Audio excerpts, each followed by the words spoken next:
שמחה כמבול של תקווה על אדמת ארץ כה צמאה.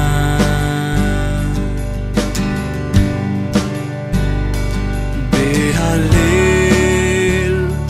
ותפילה שתשבור כל חומה. Shabbat Shalom. As bênçãos do Todo-Poderoso possam repousar sobre vocês. Le-leha. O que significa essa palavra le-leha? Vá por ti. Eu vou traduzir de uma forma mais simples. Acorda cedo e corre atrás. Você viu que tradução boa? Então, le-leha é vá por ti. Ou seja, corre atrás que o resto eu cuido. Quem te enriquece não é você. Você acha que é muito inteligente, muito esperto. Mas quem te enriquece não é você. Quem te dá saúde não é você mesmo. Então a tua vida, a tua saúde, a tua bênção, a tua prosperidade está tudo nas mãos do Eterno. A tua vida, você só vai ter mais um dia de vida se Ele permitir. Mais um ano, mais 10, se Ele permitir. Ok? Então, a Parashá é le-leha, vai por ti. Mas eu não vou me ater ao tema. Porque uma Parashá, ela tem 2, 3 capítulos. E eu gosto de navegar pelos capítulos da Bíblia. Eu vou falar de um assunto que esse ano eu fui muito questionado. Muitas pessoas me abordaram, me perguntaram, me mandaram mensagem na rua, seja pelas redes sociais. As pessoas têm me perguntado o seguinte: uma maldição, como ela é revertida? Porque está escrito que o Senhor amaldiçoará aquele que afrontar o Eterno, que zombar, que cometer pecados gravíssimos contra Hashem, e a maldição poderá se estender até a 4ª geração daqueles que o aborrecem, está escrito. Mas também está escrito que aquele que busca ao Senhor, que é obediente ao Eterno, ao Santo, aquele que tenta ser correto segundo os seus mandamentos, diz a palavra que a bênção se estenderá até a 1000ª geração. Então a amplitude de bênção é muito maior do que a de maldição. Mas se alguém está na linhagem da maldição, se alguém está numa linha... O que é uma linhagem de maldição, Rocha? Eu não estou entendendo. Fale mais claro que eu quero entender melhor. Ok, vou dar um exemplo. Se um pai comete um assassinato, automaticamente é bem provável que os filhos, os netos e os bisnetos desfrutarão, estarão sujeitos a essa maldição que o pai cometeu. Porque é uma quebra de uma mitzvah, de uma lei muito pesada para o Eterno.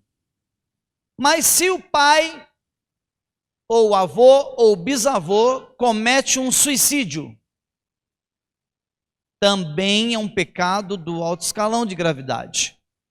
O suicídio é abominável aos olhos do Eterno.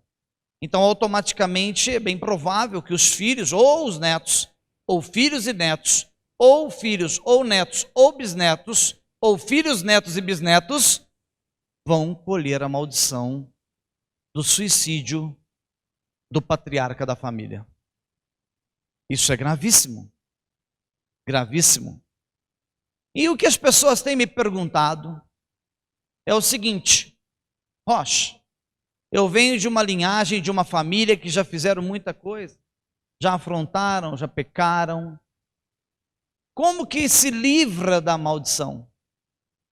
Como que se quebra a maldição para não se estender de geração para geração? Então, essa questão já há quase um ano as pessoas me perguntam e eu não tive tempo de elaborar uma resposta. Aproveitando essa paraxá, eu me lembrei dessas perguntas e eu quero trazer nessa tarde um esclarecimento de como as pessoas se livram de maldições hereditárias ou outros tipos de maldições que podem haver, ok? Então vamos lá, vamos entender aqui. Mas a mais importante é essa, né? O foco das escrituras é a maldição hereditária. A maldição de pai para filho, ou quando uma mãe amaldiçoa um filho, ou um pai amaldiçoa um filho ou uma filha, diz, você é uma maldita, eu pensei que você ia ser assim e você não foi, você não é mais minha filha, eu te amaldiçoo, e lança palavras de maldição sobre os filhos. Como é que se quebra a maldição? Ah, Rocha, é só orar. As pessoas, nós que viemos do meio evangélico, a gente pensa que só oração resolve, né? Se oração resolvesse, todo crente era rico. Ah, estava tudo de caminhonetona, de carrão. Mas pede carro todo dia, casa todo dia. Estava tudo rico. Oração não é o principal fator para resolver essas soluções, para trazer soluções, esses problemas. Então, não nos foi ensinado corretamente. Isso é muito grave, porque você passa uma vida inteira aqui praticando errado, sem conhecimento de causa. Então vamos lá. O subtítulo dessa tarde é transformando maldição em bênção. Como que você transforma uma maldição em bênção? Eu quero que vocês me perguntem, todos. É fácil, Rocha?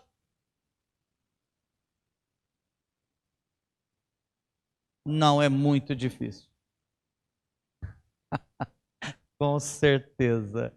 Transformar maldição em bênção é muito difícil.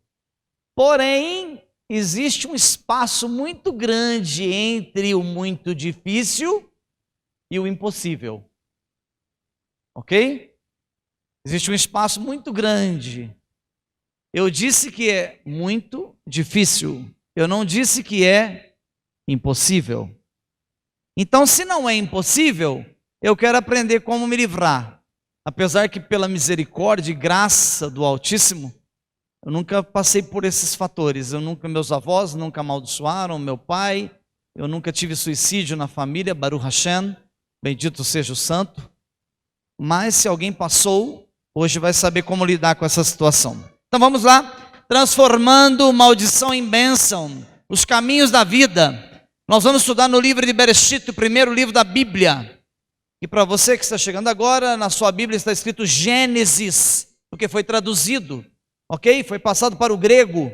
Essa palavra aí é grega, mas o nome do livro nos originais é Bereshit. No, Reshit, princípio. No princípio, ok? Nós vamos estudar então no capítulo 15, versículo 2. Vai me ajudar? Ok, vamos lá? Então vamos em frente. Preste bastante atenção, fique ligado, que se você perder a essência, você não vai entender. Você não entendeu, você perdeu o teu tempo, ok? Bereshit capítulo 15, versículo 2, está escrito o seguinte.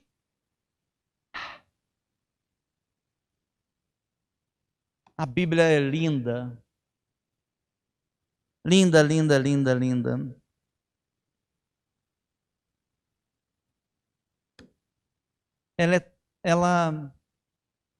Como eu gostaria de explicar, mas não tem como. Ela é maravilhosa. Os detalhes dela falam. Uma letra fala. Então nós vamos começar assim. Olha como que se inicia o versículo. Avram. O nome do nosso maior patriarca. Avram.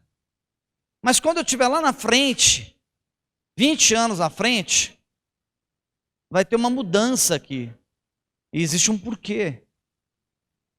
Existem porquês no plural, porquês. Então, quando eu falar o nome de Avram novamente, se eu não comentar, eu quero ser cobrado por vocês, o comentário. Então, Avram respondeu Hashem. Avram respondeu Hashem. Deus. Que bem me trarão os teus presentes. O Senhor me dá bênção todo dia. O Senhor me abençoa todo dia eu ganho um presente do Senhor. Eu sou felicíssimo, o Senhor me dá de tudo, mas. Que bem me trará os teus presentes, se eu não tenho um filho meu próprio. Os presentes não substituem esse filho que o Senhor não me deu. É como se ele dissesse com muito respeito, porque tem que saber como orar para você não faltar com respeito para com o santo. É como se ele dissesse: Senhor, muito obrigado pelos presentes, mas por favor, o presente maior que eu quero é um filho que saia das minhas entranhas, que saia das entranhas da minha esposa. Então ele disse: que bem me trarão teus presentes, se eu continuo sem descendentes. Aí aqui vem um segredo. Ele pega e cita uma frase. Ele diz: Eliezer de Damasec vai herdar os meus bens, as minhas posses. É para ele toda essa riqueza, todo esse gado, toda essa multidão de riquezas que eu tenho, ouro, prata, camelos, ovelhas. Eliezer de Damasec vai receber essa herança, vai ser passado para ele, porque eu não tenho herdeiros. Quando nós estamos lendo o texto que aparece o nome desse cidadão, a maioria das pessoas continuam lendo, não se atentam para o detalhe. Mas aqui a Torá, ela está fazendo uma menção muito poderosa. A Torá aqui está nos alertando de que algo aqui está acontecendo e que é algo quase que único na história das escrituras da Torá. Quando passa, parece que desapercebidamente, o nome de Eliezer, ninguém se atenta. Mas vamos dar uma atenção melhor ao texto. Vamos lá. Olha lá, quem era esse Eliezer? Por que Avraham cita o nome desse moço numa oração? Ele estava fazendo uma tefilot. O que é uma tefilot? O que é tefilot? Tefilot é orações. Ele estava fazendo orações. Então, nessa tefilot, ele estava fazendo uma oração ao Eterno. Você que quer aprender a orar, ó, uma oportunidade. Como orar? Olha como ele ora, com muito respeito. E ele cita o nome de Eliezer.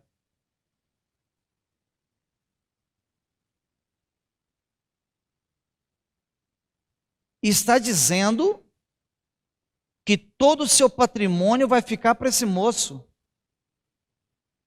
Para ele dizer isso, é porque provavelmente esse rapaz era de altíssima confiança. Era o braço direito dele. Porque senão ele diria: Hashem, o senhor vai dividir todo o meu patrimônio com todos os meus servos? Não. Avraham não falou isso. Ele disse: o senhor vai pegar toda a minha riqueza e vai entregar para Eliezer? Ele foi específico, ele foi direto, ele foi objetivo. E se a Torá deu uma frase tão objetiva e tão direta com o nome de um cidadão, é porque aqui tem um segredo de altíssima importância. Vamos entender um pouco melhor, vamos lá. Olha lá que lindo. Bereshit capítulo 14, do 24 ao 25. Ei, se você não prestar atenção, você não vai entender. Porque eu vou lá na frente e vou voltar lá atrás na Bíblia. Aí você vai ficar aí, Ó.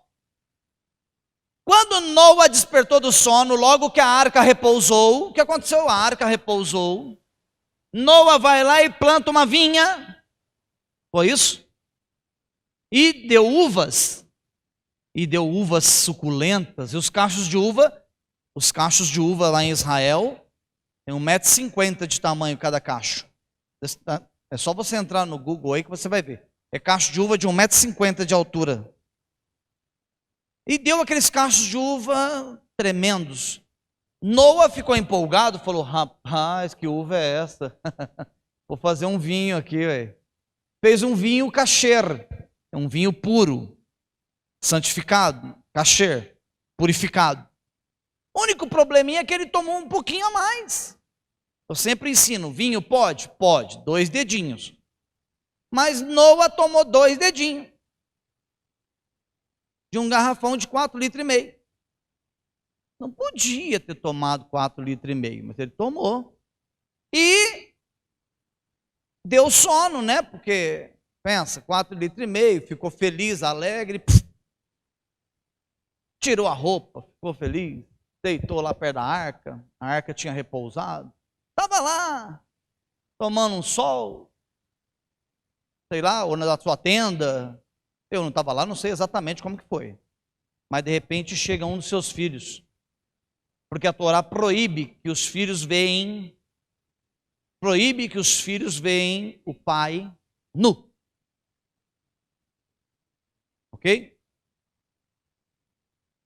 E o filho chega e aborda o pai nu. O pai se desperta do sono e eles falam para ele: olha, teu filho foi lá e abordou o senhor nu. Noa, muito irado, ele expressa uma frase: cuidado você, seu filhinho está brincando no quintal, você fala: ô menino, filho do cão, ô trem maldito, você acabou de desgraçar a vida do teu filho, você lançou uma maldição sobre a vida dele. Conforme a frase que você fala para o teu filho, você selou o futuro dele. Tem reversão? Se ele aprender a fazer a reversão, tem. Senão, não. Por isso que eu digo que não é só orar. Está orando sem sentido, não sabe nem o que está pedindo? Então, olha só. Ele olha para o filho e diz: maldito seja Canaã. Maldito seja Canaã. E tu serás servo do servo. Eu te amaldiçoo ao ponto que você não vai ter nada. Você vai depender das pessoas. Você vai ser escravo. Escravo do escravo. O pai lança a maldição. O filho recebe a maldição. Então o que acontece?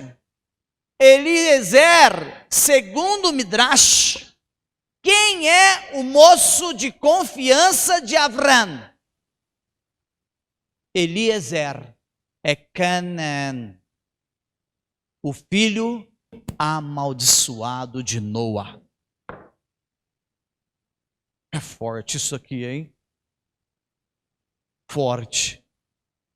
Às vezes você nem amizade faz com alguém que você vê que está debaixo de alguma maldição. Às vezes você subjuga a pessoa, você julga. Mas Avrão, nosso patriarca, o homem que teve muito amor, sabe onde ele provou que ele era um homem de amor, um pai do amor? Quando ele estava no 3º dia da sua circuncisão, lá nos carvalhos de Manri, no sul do Israel, de Eretz Israel, e ele vê 3 personagens caminhando pelo deserto. Ele se aproxima, prostra-se diante dos 3 anjos, e os mensageiros, os malachim, diz assim para ele, os mensageiros: um dos anjos, você não tem filho. O homem com 100 anos e a esposa com 99. Um anjo fala: tua esposa vai engravidar. Sarai, a esposa estava lá dentro da tenda, porque não podia ir lá fora abordar o homem. Era uma falta de respeito. Lá de dentro da tenda ela começa a rir. Ai, esse anjo deve ter tomado muito sol na cabeça. O anjo fala lá de fora: e o teu filho vai se chamar Riso, porque a tua mulher riu.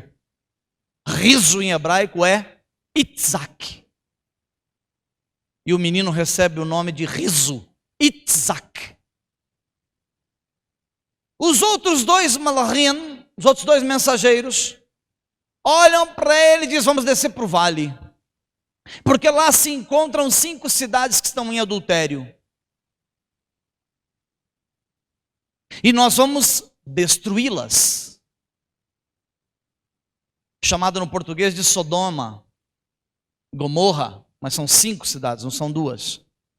Abraham, prova aí o teu amor para com o ser humano. E ele diz: mas Senhor, se tiver lá 50 justos, tu destruirás assim mesmo a cidade. E Hashem, através daquele anjo, diz para ele: se eu encontrar lá 50 justos, certamente não destruirei. Senhor, mas se tiver 30? Se eu encontrar lá 30 justos, certamente eu não destruirei. O Senhor está dizendo para você e está dizendo para mim: essa terra só está de pé porque tem mais de 50 justos aqui ainda caminhando sobre ela, senão isso já tinha se incendiado tudo. Então novamente ele pergunta: mas se não tem 30, se não tem 20, se tiver pelo menos 10 justos? O anjo responde: se tiver pelo menos 10 em 5 cidades, nós pouparemos a cidade por causa dos 5 justos. Eita Deus maravilhoso, incomparável, incomparável. O justo, ele sustenta esse planeta, pois ele é o sal que mantém a têmpera, o tempero, para não ter fedor de pecado nessa terra. Então veja só, Abraham, quando se depara com Canaã, sabia que o menino era de uma linhagem sagrada, mas que o menino tinha pecado contra o teu pai e estava debaixo de maldição. Mas Abraham adota o garoto e coloca ele como o menino de sua confiança, o tesoureiro, o que cuidava da grana de Abraham. Era ouro. O homem tinha grana, não era brincadeira. Por isso que a preocupação dele: Senhor, mas se eu não vou ter descendentes, eu não vou ter quem receba a minha herança, um herdeiro, vai ficar para Eliezer, que hoje é o da minha confiança. Olha que legal como que vai o desfecho de um jovem, de um rapaz que vinha debaixo de uma maldição. Esse foi o primeiro passo. Então ele era o quê de Abraham? Servo. Qual foi a maldição que Noa lançou sobre ele? Servo. Você será servo do servo. Então, a maldição era ser servo. E ele era o quê? Servo. Estava cumprindo a maldição. Olha que coisa tremenda. Muita gente não vence porque não consegue superar a prova. Deus está te testando e você não está passando. Deus está te provando e você não está vencendo. Eliezer era filho de um patriarca, mas voltou na condição de servo para superar o teste. Olha como é profundo isso aqui. Isso aqui não é leite desnatado não, que você aprende por aí não. Isso aqui é forte com força. Tem gente aí que está assim, não está acostumado a comer costela assada, só leite desnatado, começa a ficar chocado. Olha como é profundo isso aqui. Ó, vamos em frente. Lá em Bereshit, capítulo 24, versículo 2, Abraham disse ao seu servo que lhe servia mais... Peraí. Escute. Como foi que eu comecei o primeiro versículo da tarde?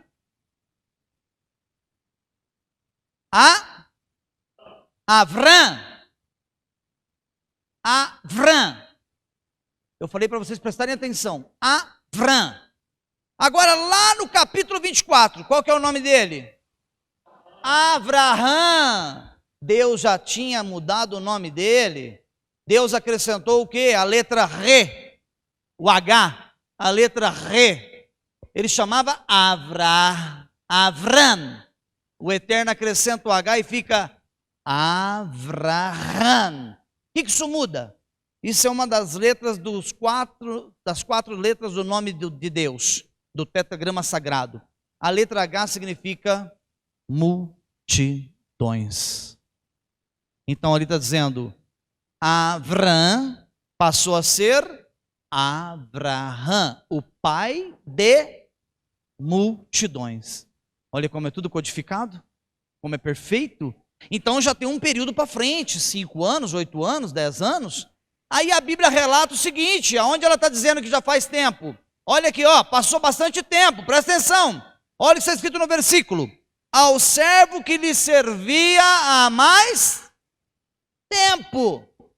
Já fazia muito tempo que Eliezer estava servindo a Avraham, que estava incumbido de tudo que ele possuía. Era um menino de confiança. Só que Avraham fez um pacto com Deus. Deus mandou Avraham fazer um pacto com ele. Corte uma aliança no seu prepúcio. Para você que não está entendendo, eu vou falar bem objetivamente. Pega o seu órgão, a sua genitália masculina, pega a pele e tira um anel de pele. Faça a circuncisão, corte de fora a fora. Imagine naquela época, não tinha anestesia. Pegar ali, cortar de fora a fora e tirar uma aliança. Essa aliança é o pacto de Deus para com os Yehudim, para com os judeus. Ele corta o prepúcio do seu órgão sexual. Então o pacto estava ali. Ele chega e fala, meu filho está sem esposa. E eu preciso que essa moça... Ei, o menino já estava para casar, pensa. Lá no começo da história ele nem tinha filho. O menino já estava para casar, ele diz, eu quero que a menina seja da minha família, da minha tribo. Lá de onde eu vim, lá de Ur dos Kaldeshin, lá da Turquia. Eu quero que você vá lá buscar ela. Você leva ouro, leva prata, leva camelos. Prometa-me. E você vai lá buscar. E vai ser sincero. Prometa-me. O que Abraão fez? Sentou num banquinho. Chamou o menino. E falou para ele, coloca a tua mão aqui na minha coxa. Do lado do meu órgão sexual. Do lado da minha circuncisão. Do lado da minha aliança com o Eterno. Você vai fazer um juramento com a tua mão do lado da aliança. Se tu não cumprires, Hashem vai prestar conta contigo. Porque aquela aliança simboliza o pacto abraâmico. O servo senta-se do lado do seu senhor, coloca a sua mão ali na coxa dele, do lado do prepúcio, e diz... Eu prometo que eu vou até a terra da tua parentela e de lá eu trarei uma moça. Porém, meu senhor, diga-me, e se eu chamar e a moça se recusar? Avraham olha para o teu servo e diz, se a moça recusar, o teu pacto comigo está cumprido. Você não tem mais obrigação nenhuma, pode voltar sem ela. Olha como é que era a palavra de um homem naquela época, hein? Olha que tremendo. Mas não vamos nos estender mais, que a história é linda, mas eu vou desfocar. Então, olha só. Põe a mão sobre a minha coxa. De acordo com a tradição talmúdica. O que é o Talmud? Talmud é a lei oral. Ok? A Torá oral. Que os nossos patriarcas, quando não tinham a escrita, eles tinham o Talmud, que é a Torá na mente, que Deus ensinou para Adão, lá no jardim do Gan Eden, ensinou para ele sabia de memória, Imagina como é que era a memória desses homens. Eu saio na rua, alguém fala assim, depois o senhor me liga, 9912, eu falo, já esqueci o primeiro. O primeiro número que você falou, eu já esqueci. 99123225. Não, peraí. Eu só entendi o primeiro, o 9, o segundo, o terceiro, para frente eu não sei mais nada. Os homens sabiam a Bíblia de cor. Olha a essência divina que tinha neles. Olha a centelha divina que tinham neles. Hein? Não é? Não é, Valdo? Lindo demais, lindo demais. Então, segundo a tradição talmúdica, segundo a lei oral, o servo colocava a mão próxima ao sinal sagrado da aliança, porque era um sinal de obediência. Qual que é o primeiro passo para reverter uma maldição? Porque servo, olha a maldição do pai, serás servo do servo, escravo do escravo. Para ser servo e para ser escravo, tem um ponto principal, que sem ele não tem como ser servo, sem ele não tem como ser escravo. E qual que é o ponto principal? Obediência. Para com isso, é bonito demais. É bonito com força. Então o que acontece? Eu estou aqui nessa sinagoga. Me perdoe, não vou bater hoje, vai ser só uns tapinha. Você explica para os irmãozinhos, não faz assim. Será? O Rocha é exagerado. Nada a ver, nada a ver. Desobediente. É uma turminha de desobediente, não acata, não aceita. Só ouve, não pratica. Cadê a frase? Não estou generalizando. Mas eu chego na casa de alguns e explico. Faz assim, obedece assim, seja fiel assim, para de comer o porquinho, seja dizimista, seja obediente. Não para, continua sendo do mesmo jeito, continua desobedecendo do mesmo jeito, não acata a voz do líder. Então, não tem como. O segredo se chama obediência. Não, eu não ouço o meu roche, mas eu ouço a Deus. Mentiroso. A Bíblia fala assim, que se você não obedece o líder que você está vendo, como é que você está obedecendo aquele que você nunca viu? Se você não obedece quem você está vendo, como que você diz que obedece aquele que você nunca viu? É forte, hein? O gostoso dessa congregação aqui é que não tem gente de correr para lado nenhum. Sai correndo, bate na parede. Sai correndo, bate na porta. Sai correndo, cai na escada. Não tem, para onde corre tem um cerco. A palavra ela não dá espaço. Então o que acontece com Eliezer? Eliezer cumpriu aquilo que a Torá manda. Obediência. Mas tem uns obedientes. Tem. Outro dia eu falei de quipá, falei de talit, já apareceu uma porção de quipá, de talit. Tem gente que é esperta, pula na frente, fala, quê? Vou ficar para trás? Agora tem aqueles que gostam de sofrer, sofre a vida inteira.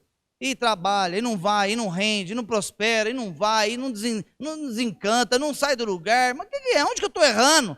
Por que o João vai e eu não vou? Porque o João é obediente. Por que o João prospera e eu não prospero? Porque o João é obediente. Por que a Maria é feliz, eu sou meio infeliz? Porque você não é obediente. É simples, obediência, concorda, Moré? Moré Cleito, Moré Rafael, concorda? Não é exatamente? Obediência. Obediência. Não passou no teste, já era, vamos ficando para trás, fim da fila. Agora presta atenção nos obedientes dessa casa. Preste atenção como é que a galera prospera. Presta atenção. Vamos em frente.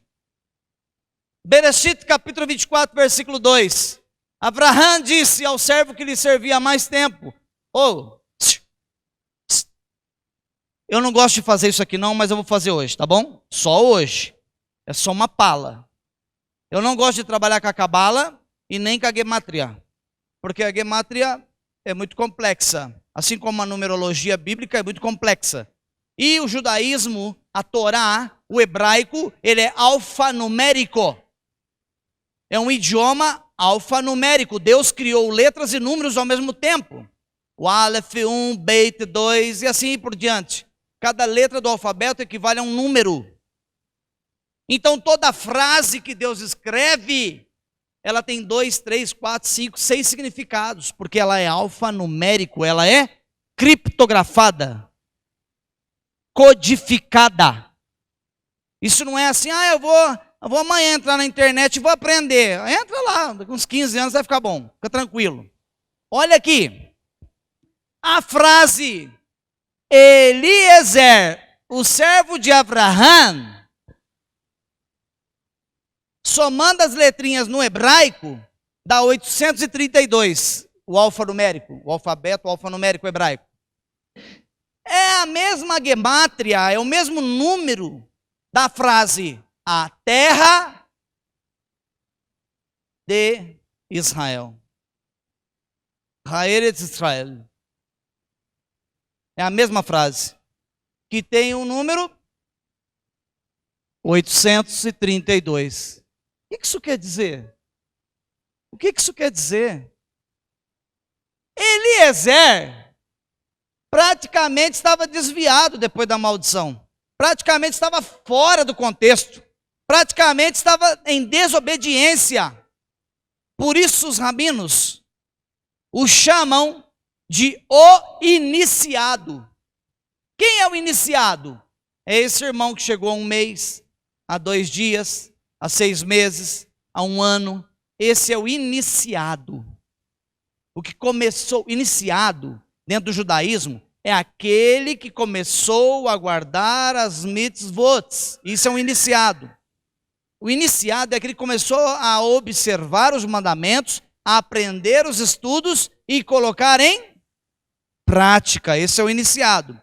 Então diz os mestres, os sábios, que o iniciado, Eliezer, reverteu a maldição, porque ele passou a cumprir a Torá e passou a servir um tzadik. Se você anda com fofoqueiro, você está amaldiçoado. Se você anda com mentiroso, está amaldiçoado. Se você só anda com quem blasfema, está amaldiçoado. Se você anda com um murmurador que todo dia reclama da vida, ai, que dia, oh céus, que vida cruel, está amaldiçoado. Então, ele andou com um tzadik. O que significa tzadik? Ele andou com um justo. Se você escolher andar com um maldito, pode esperar que a colheita vai vir, sua vidinha vai ficar bagunçada, as contas não vai dar conta, aí vai travar tudo na sua vida, porque você andou com um incircunciso, um amaldiçoado. Eu falei nome aqui? Apontei alguém? Então apruma a sua vida. As suas escolhas vão fazer com que você viva bem, que você coma o melhor dessa terra, ou não. Ou não. Tem gente que é mais inteligente que o outro? Sim, é o que cumpre. E o que não cumpre é burro? Não, é menos inteligente.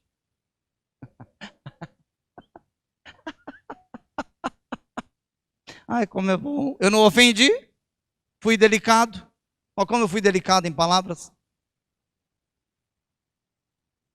Inteligente? O inteligente faz 2 coisas. Primeiro, ele cumpre. E a segunda coisa, qual que é?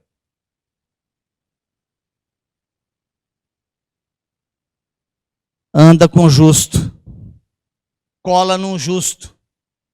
Cola em alguém que ama a Torá e vive a Torá. Cola em quem é sábio nas escrituras.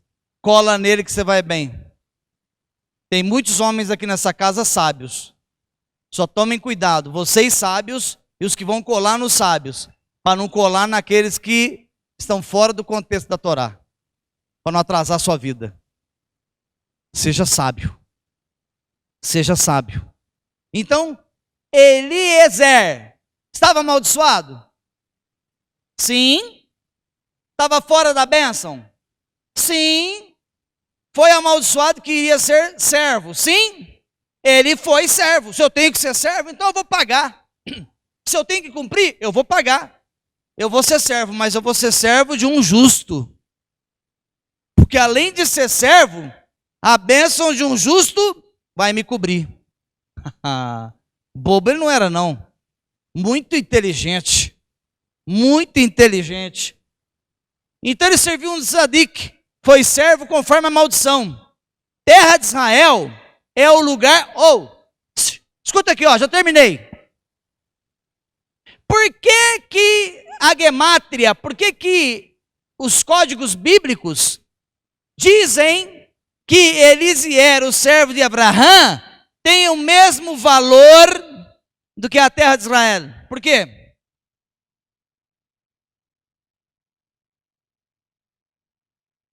Olha que pergunta simples. Simples. A gente só não consegue responder. Só que ela é simples. Estuda, e a gente não consegue responder. Por que a frase Eliezer, o servo de Abraão, tem o mesmo valor numérico do que a terra de Israel? Por quê? Vou responder.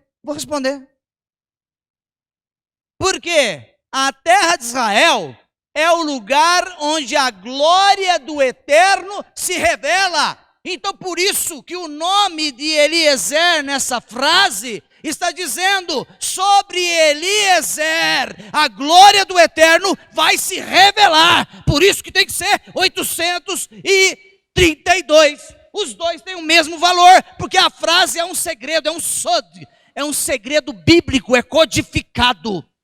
Eliezer, o servo de Abraão, é o homem ao qual a glória de Deus, que paira sobre o Eretz de Israel, a terra de Israel, vai pairar sobre ele, porque ele se tornou servo, voltou na condição de servo e alcançou a bênção e reverteu a maldição.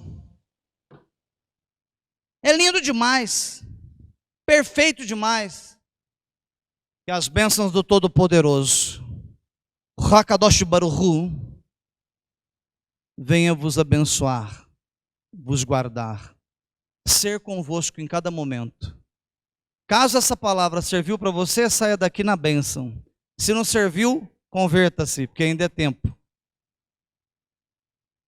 Amém. Amém. Amém. Yevarecha Adonai veishmerecha. Yaev Adonai panamelecha viunecha. Issa Adonai, Adonai, panavelecha, veasem lecha, shalom.